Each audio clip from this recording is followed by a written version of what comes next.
configured in FinOps, and that can be used to delegate approvals to different people in the organization. Now, this workflow is not available on every table out of the box. There are some modules where Workflow Engine is available. There are some modules where Workflow Engine is not available. So, for example, if I have to create a new customer or a new vendor, there is no workflow out of the box. But if I have to create a purchase order, there is a workflow out of the box. So we do encounter scenarios where customers say, hey, I want to have a workflow when I create a new asset in my organization. And if we have to customize Dynamics or extend Dynamics to build a new workflow in the FNO framework, it can be done. But now with Power Platform, we have an option to leverage Power Automate to do these workflows. So I will demonstrate that scenario here. So we have a very simple setup table in Dynamics, which is called as customer groups. It is basically a classification to define or categorize your customers. You have some posting logic attached to it. But let us say I want to have a workflow to approve if a new customer group needs to be created in the system. So instead of customizing Dynamics, how we can do it using Power Automate. So what we did is we created a app for it. I'll just show it. So what we do is this is the simple app which we use to create an approval mechanism. So what's happening here is a new customer group request. You want to create a new customer group and you want to submit it. So if I go back to my application, so we have these customer groups 10, 20, 30, 40, 50, 800. So let me create a customer group premium, PRM, premium group. What happens when I click on submit it is I'm just calling a Power Automate workflow. So it will actually send me an email. It will also send me a Teams notification, which I should receive soon. Let me see. As soon as I receive it, I'll share my screen. And once I receive that approval notification, I can approve it. So what happens, I have, yeah. So if you look at my screen, I just got an approval request coming in. I'll just expand it, right? So this is where it came in and I can say, yep, approved, and I can approve. So once I approve from my teams, then my record will get created in FinOps. So if I now go to FinOps and I refresh my screen, see my premium group customer group has been created. So what I have done here is taken the complexity out of your ERP application to customize it and used Power Automate to actually have a workflow to approve creation of new records. So how it works is I'll give you a quick glimpse. So this app is also connected to a Power Automate flow where it passes the values which users have entered. While it is loading, I'll go to my flow. So cust group approval. So yeah. So this is simple two fields, and on submit, I'm calling that Power Automate. So this is only the work done in Power App. It calls the Power Automate, and in Power Automate, I start the approval process. This is where the email goes to the email to the approver, and based on the approver, if it has been approved, see here, I'm creating a record. So all these FinOps connectors are available, and here I'm creating a record in customer group, and then I'm sending an approval email. If it gets rejected, I send a rejection email. So that's how we did this. So this was the second scenario which I wanted to showcase here, that how we are leveraging Power Platform, Power Automate, Power Apps to reduce the customization effort and use what is available as a low-code, no-code platform. the next point I wanted to talk is, which I think Faisal gave a very brief overview, is we can embed these apps in FinOps using personalization. So personalization is a feature where end users can directly modify the look and feel of the screens in a nutshell. And using that, we can embed Power Apps. So in Dynamics 365 FinOps, this landing page, these things are called workspaces. And what you can do is actually you can add a Power App on this workspace directly. So to do that, let me just copy the GUID of one of the app. So let me just copy the GUID of customer approval app. So to do that, we go to details and we copy the app ID. Sorry, my mouse is playing with me. So now if I go back to finance and operations, so there are actually 3, 4 or 5, I would say, different ways. So I'll just show quickly. So one way is to right click, personalize. And on personalize, you need to click on add a page. And here you can click a Power App. So here I can say, okay, CG approval, and I just give an app ID. Click OK. So what it does is it will create a link on my dashboard. So if I click here, it will launch my Power App within the finance and operation app. So I don't have to go anywhere else or switch browsers to access my Power App. That was one way. Another way is you can add your Power App inside a dashboard. So if I go to, for example, customer payments dashboard, which is a standard dashboard where you can see customer payments coming in. And I'm just taking an example here. Your business scenario can be specific to a module or a business side, and you can then pick your workspace accordingly. So click on personalize this page and then click on add an app. So once you click here, you have to choose where you want to add. So I just selected this section, then click on Power Apps. I say customer group Power App. Sorry. I give the app ID, and here you see there is a context. So we can pass a context from FNO to your Power App to do some filterings and all.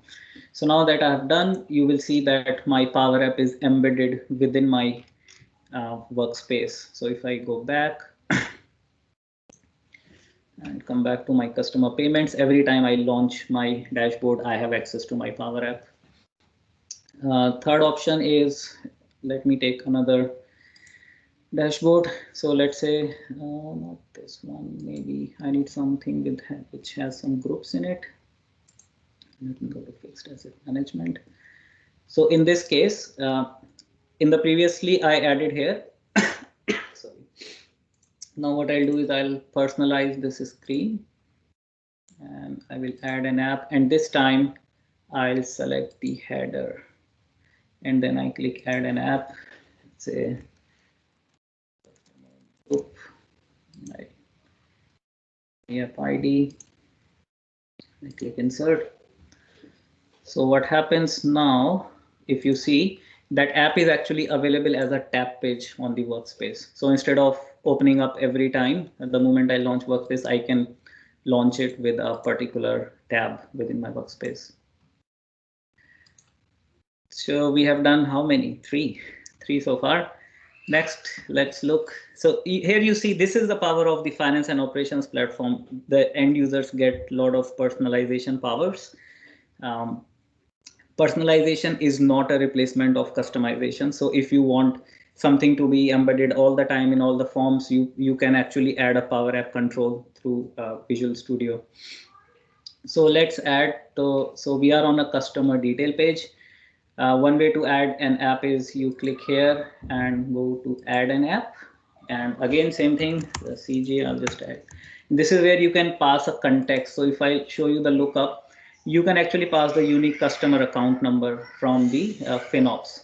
So all these fields can be passed as context to the Power App.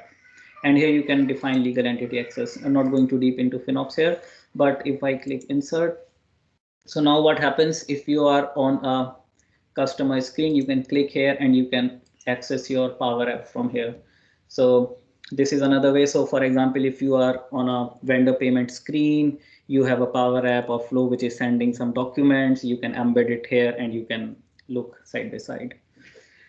So fourth way, and one more last way I want to show is you can actually embed them in the tab pages. So what I can do is right click, not form information, personalize this page, add an app, and then I can select a tab page here and say, now here you see website. This is where you can add Canvas apps, sorry, model driven apps. So I'll just first add this Canvas app. I'll show you model driven apps in a while. So if I insert it now and close the form, so now you will see that my Power App actually is a part of my form, a form of my UI. So I can use it as a part of my detail page in finance and operations. So even the FinOps team is building a lot of integration capabilities with Power Apps and Power Platform. So it's both ways. So these platforms are actually adding a lot of value to each other. So these were the ways we can embed a Canvas app. I just want to quickly show you one more thing. We actually created a model driven app for some monitoring purposes, POCs. I'll just switch to another VM because of some security things. I'm able to access it from here. So basically what we did is, if you remember, when I go to personalize and I go to add a page, I can actually select a website here. And this is where I can give some name and give the URL of my model driven app. So what we did, that's what we did here. So we have a model driven app, which we have given as a URL. And now I can access my model driven app from my finance and operations. This becomes powerful. I can go into drill down into details. There are a lot of different properties which you can set up in your model driven apps to give it similar look and feel. And in the same way, you can embed your model driven apps in your forms inside your detail pages. So literally, if you get creative, end users may not even, sort of feel the difference of moving from one application to another. You can have a tab page with the grid, which is actually your model driven app. So in a nutshell, this is what I wanted to show in the demo. I'll switch back to my slide. So we have gone through these things. Now I'll quickly talk about few business cases which we have identified where we feel the need of Power Platform and where we look up at Power Platform that this is the rescue for me. So one very interesting thing we did recently is PCF control. So as of today, there is no PCF control available in Dynamics 365 FinOps. And we had a requirement where we need to do a real-time address lookup for a type ahead feature. So it's like Google, you type the address and you get recommendations. So we built a Power App there. So we passed the context of a customer or a sales order, and we sort of used Power App PCF controls to do a address type ahead. So instead of using standard address screen, we used a Power App to let user enter an address and get a type ahead. Another use case from ERP perspective. So why I'm talking this, guys, is again, ERP is all about business processes. So when we look at Power Platform, we look at how it can help us to build our end-to-end connectivity in a business process. So standard product may have a step missing, and can we fill that step with Power Platform? So this is where we are using it. Another example is we want to simplify user journeys. You have seen that the standard finance and operation forms which are coming out of the box are quite heavy in nature, and the reason is because this application caters to so many different industries, and when a user is looking at that form, he is looking from his industry perspective. So if you are into a retail scenario, that user might not worry too much about something else in which he is not into. So to simplify user journeys, to have very simple fields, and users say, I just need those 5 fields on the screen and I need something to quickly create and manage my product. So that's where we use this. We created it for some employee onboarding checklist processes. Let me just bring my laser. Yeah, that's fine. Store managers to confirm planned orders. This was a scenario where we, so Dynamics creates planned orders. So there is a master planning functionality which creates your planned orders for your store demands. And there was a scenario where store users want to actually validate that order before it can be actually firmed. So we created Power Apps to manage order confirmation.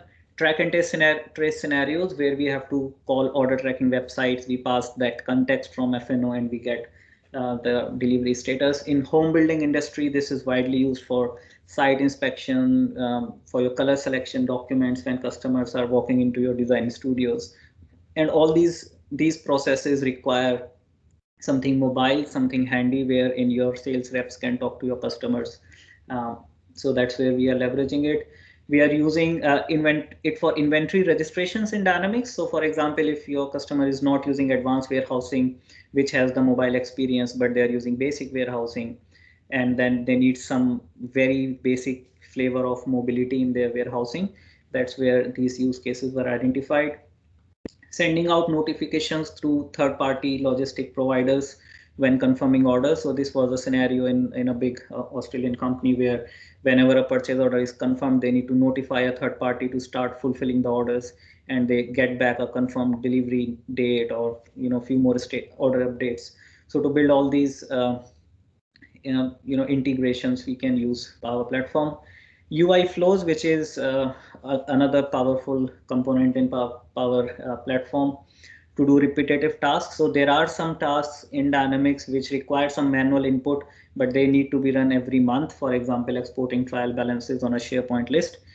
So these are some business cases where we have identified, and the list is growing. In every implementation, we find use cases where we can say that Power Platform is adding value and helping us to provide more innovative solutions to the customer.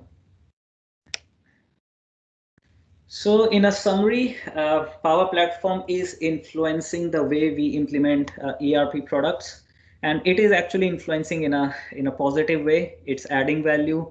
It's fitting in nicely. Microsoft is doing a lot of work in the product to enable that seamless integration and bring more power in the hands of users. So we are no longer in 20 years back where users have to work in one way. This is how your process works. But now the system is more flexible to adapt to users. This Power Platform community is really very strong, very innovative. I really like connecting to Power Platform community. And in most of the companies, it is now emerging as a center of excellence unit in itself. So companies are investing in it and building these capabilities. Future looks exciting. There are great career opportunities when it comes to Power Platform and how it enables all the other products around the ecosystem in it. So with that, I think we can do some Q&A, and I would like to thank our sponsors, our organizers. Thank you, Faisal, for giving this opportunity. It's really good to get this platform and connect with you all and get to learn a lot from this event today. So that's from my side. I can take any Q&A if there are any. Thanks to you, Rachit, for giving this session a little bit late in our time. So Rachit is the one who never say no to me. So he is always ready to help the community. So, and I would highly recommend and encourage everyone to do subscribe to his channel. So this is a great going session channel going on, and everyone can take a benefit advantage of learning for both part of the application, finance applications and Power Platform both. So that's great going on. Thank you, Faisal. So is there a limit to number of apps automate flows can be created and embedded into Dynamics 365 instance? How does the licensing work in this case? Yeah. So for licensing, I am probably not the right guy. You might have to check the check the latest licensing guide. But from the platform perspective, I don't think so. There is any limit on how many apps you can embed using personalization. I don't think so. There is any limit to that.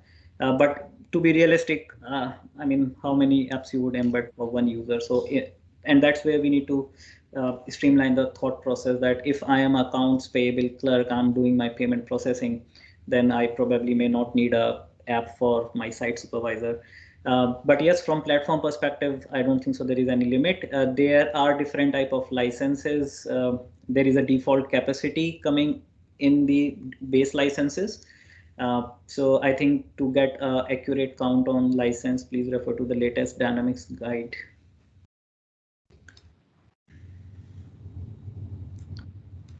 Perfect. So is there any other lots of appreciation, Rachit? Okay, yes, another question, last question we got here. Yeah. Can this app be published to be used independently on a mobile device? So whatever the apps we are creating, because these are the Power Platform apps. Yeah. Right. So I think the publishing will stay as a part of Power Platform capabilities. You have to install your Power app on your mobile, and then you can get access to shared apps and your own apps. And end users who have right licenses can actually create and publish apps. So it can be created, published within a group of users, and through FinOps, it can be published to a group of security roles. So what happens is, for example, if you're a CFO has created a Power App which he wants to share it with some limited group of users, and there is a security role within FinOps. So through personalization, you can share an app to a particular security role. So everyone in the organization who is using FinOps and is attached to that security role gets access to those apps. So there are personalization sharing capabilities as a part of user experience in the product. So it can be shared from both sides. Perfect.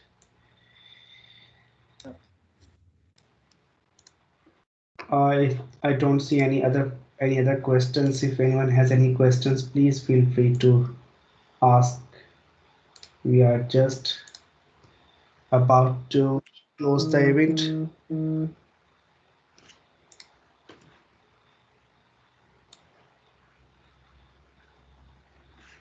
Thank you for the feedback, guys. In the chat window, I can see your appreciation. So really appreciate it.